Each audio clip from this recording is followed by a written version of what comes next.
ಅವರು ಮಾತನಾಡಿರುವ complete details ಇದೆ. ಅವ್ರು ಏನೇನು ಹೇಳಿದ್ರು ಆ ಸಂದರ್ಭದಲ್ಲಿ ಬನ್ನಿ ನೋಡೋಣ. ಸನ್ಮಾನ್ಯ ಸಚಿವರಾದಂಥ ಈಶ್ವರ್ ಖಂಡ್ರೆ ಅವರು ವೀರಶೈವ ಮಹಾಸಭಾದ ಕಾರ್ಯದರ್ಶಿಗಳು. ಅವರು ವೀರಶೈವ ಲಿಂಗಾಯತ ಅಂತ ಹೇಳಿ ಶಿಫಾರಸು ಮಾಡಿ ಅಂತೇಳಿ ಮುಖ್ಯಮಂತ್ರಿಗೆ ಸಲಹೆಯನ್ನು ಕೊಟ್ಟರು. ಇದನ್ನು ನಾವು ಸ್ಪಷ್ಟವಾದ ರೀತಿಯಲ್ಲಿ ವಿರೋಧಿಸ್ತಾ ಇದ್ದೇವೆ. ಏಕೆಂದರೆ ವೀರಶೈವ ಬೇರೆ, ಲಿಂಗಾಯತ ಬೇರೆ.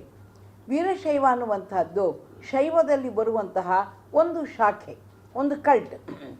ಈ ಶೈವ ಪರಂಪರೆಯಲ್ಲಿ ಬರುವಂತಹದ್ದು ಒಂದು ವೀರಶೈವ. ಇದಕ್ಕೆ ಸ್ವತಂತ್ರ ಧರ್ಮದ ಸ್ಥಾನಮಾನ ಸಿಗಲಿಕ್ಕೆ ಸಾಧ್ಯವೇ ಇಲ್ಲ. ಲಿಂಗಾಯತ ಅನ್ನುವಂಥ ಒಂದೇ ಪದವನ್ನು ಮಾತ್ರ ಶಿಫಾರಸು ಮಾಡಬೇಕೇ ಹೊರತು ಅದನ್ನು ಮುಖ್ಯಮಂತ್ರಿಗಳು 2-3 ಪದಗಳನ್ನು ಶಿಫಾರಸು ಮಾಡಬಾರ್ದು ಅಂತ ಹೇಳಿ ನಾವು ಆಗ್ರಹಿಸ್ತಾ ಇದ್ದೇವೆ. ಡಾಕ್ಟರ್ ಚಿದಾನಂದ ಮೂರ್ತಿಯವರು ಅರ್ಧ ಸತ್ಯವನ್ನು ಹೇಳ್ತಾ ಇದ್ದಾರೆ. ಅವರು ಹೇಳುವಂಥ ವೀರಶೈವ ಅನ್ನುವಂಥದ್ದು ಹಿಂದೂದರೊಳಗೆ ಬರುವಂಥ ಒಂದು ಅಂಗ ಅನ್ನುವಂಥ ಸತ್ಯ ಸರಿ. ಯಾಕಂದರೆ ನಾನೀಗಾಗಲೇ ಹೇಳಿದ ಹಾಗೆ ಶೈವದಲ್ಲಿ ಬರುವಂಥ ಒಂದು ಪಂಥ ವೀರಶೈವ ಆದ್ದರಿಂದ ಅದು ಹಿಂದೂ ಧರ್ಮದ ಅಂಗ. ಆದರೆ ಲಿಂಗಾಯತ ಅನ್ನುವಂಥದ್ದು ಇದು ಸ್ವತಂತ್ರ ಧರ್ಮ.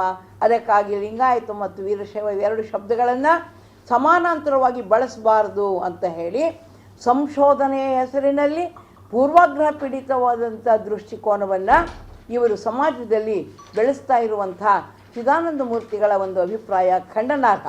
ವೀರಶೈವ ಮಹಾಸಭಾನೇ ಅಡ್ಡಿಯಾಗಿದೆ. ಯಾಕೆಂದರೆ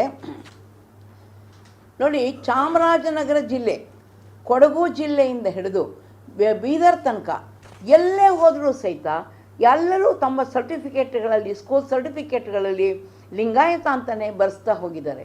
ಅಂದಾಗ ಇತ್ತೀಚೆಗೆ 1904ರಲ್ಲಿ ವೀರಶೈವ ಮಹಾಸಭೆ ಎನ್ನುವಂಥ ಒಂದು ಸಂಸ್ಥೆಯನ್ನು ನಿರ್ಮಾಣ ಮಾಡಿ ಲಿಂಗಾಯತರನ್ನು ತಪ್ಪಾಗಿ ವೀರಶೈವರು ಅಂತ ಕರೆದು ಅವರು ನಿಜ ಕರ್ನಾಟಕದಲ್ಲಿ ಯಾರು ವೀರಶೈವರು ಇಲ್ಲವೇ ಇಲ್ಲ, ಆದರೆ ತಪ್ಪು ಒಂದು ಚೀಟಿಯನ್ನು, ಸ್ಟಿಕ್ಕರನ್ನು ಅಂಟಿಸ್ಬಿಟ್ಟು ಎಲ್ಲ ಗೊಂದಲಕ್ಕೂ ಕಾರಣವಾಗಿರೋದು ವೀರಶೈವ ಮಹಾಸಭೆ ಅಂತಲೇ ಸ್ಪಷ್ಟವಾಗಿ ಹೇಳಲಿಕ್ಕೆ ಇಷ್ಟಪಡ್ತಾ ಇದ್ದೆ. ಗೊಂದಲ ಯಾವಾಗ ನಿವಾರಣೆ ಆಗಬೇಕು ಅಂದರೆ, ಯಾಕೆಂದರೆ ಮುಖ್ಯಮಂತ್ರಿಗಳಿಗೆ ಮನವಿಯನ್ನು ಕೊಡಲಿಕ್ಕೆ ಅಂತ ಹೋದಾಗ ಅವರು ಒಂದು ಮಾತೇನು ಹೇಳಿದರು, ಚಿದಾನಂದ ಮೂರ್ತಿ ಅಂತವರು ಬಾಯಿ ಮುಚ್ಚಿಸ್ರಿ ಮೊದಲು ಅಂತ ಹೇಳಿದರು. ಮುಖ್ಯಮಂತ್ರಿಗಳು 3 ಸಲ ಹೇಳಿದರು ಈ ಶಬ್ದವನ್ನು, ಚಿದಾನಂದ ಮೂರ್ತಿಗಳ ಬಾಯಿ ಮುಚ್ಚಿಸ್ರಿ ಅನ್ನೋವಂಥ ಮಾತು ಹೇಳಿದರು. ಅವರು ಬಾಯಿ ಮುಚ್ಚೋದಿಲ್ಲ.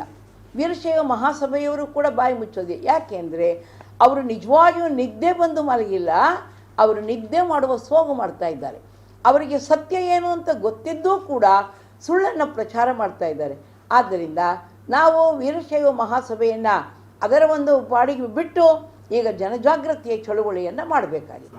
ನಾವು ಇನ್ನೊಂದು ಮಾತು ಹೇಳ್ತಾ ಇದ್ದೀವಿ ಅವರಿಗೆ, ಏನಂದರೆ ಒಂದು ವೇಳೆ ನಿಮಗೆ ವೀರಶೈವಕ್ಕೆ ಮಾನ್ಯತೆ ತಗೋಬೇಕು ಅಂತಿದ್ದರೆ ಸ್ವತಂತ್ರವಾಗಿ ವೀರಶೈವಕ್ಕೆ ಮಾನ್ಯತೆ ತಗೊಳ್ರಿ, ಪ್ರಯತ್ನ ಪಡ್ರಿ. ಲಿಂಗಾಯತಕ್ಕೆ ತಗಲಾಕಬೇಡ್ರಿ. ವೀರಶೈವ ಒಂದು ಧರ್ಮ ಇದ್ದರೆ ನೀವು ಪ್ರೂವ್ ಮಾಡಿ ನೀವು ಬೇಕಾದಂಗೆ ನೀವು ಅದು ಮಾಡಿರಿ.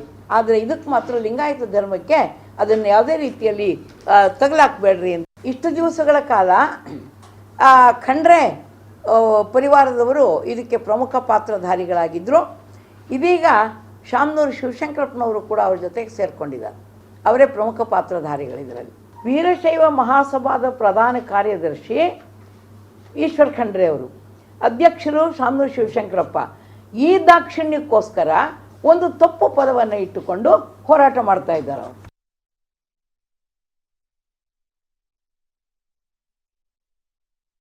ನಾವು ಇನ್ನೊಂದು ಮಾತು ಹೇಳ್ತಾ ಇದ್ದೀವಿ ಅವರಿಗೆ, ಏನಂದರೆ ಒಂದು ವೇಳೆ ನಿಮಗೆ ವೀರಶೈವಕ್ಕೆ ಮಾನ್ಯತೆ ತಗೋಬೇಕು ಅಂತಿದ್ದರೆ ಸ್ವತಂತ್ರವಾಗಿ ವೀರಶೈವಕ್ಕೆ ಮಾನ್ಯತೆ ತಗೊಳ್ರಿ, ಪ್ರಯತ್ನ ಪಡ್ರಿ.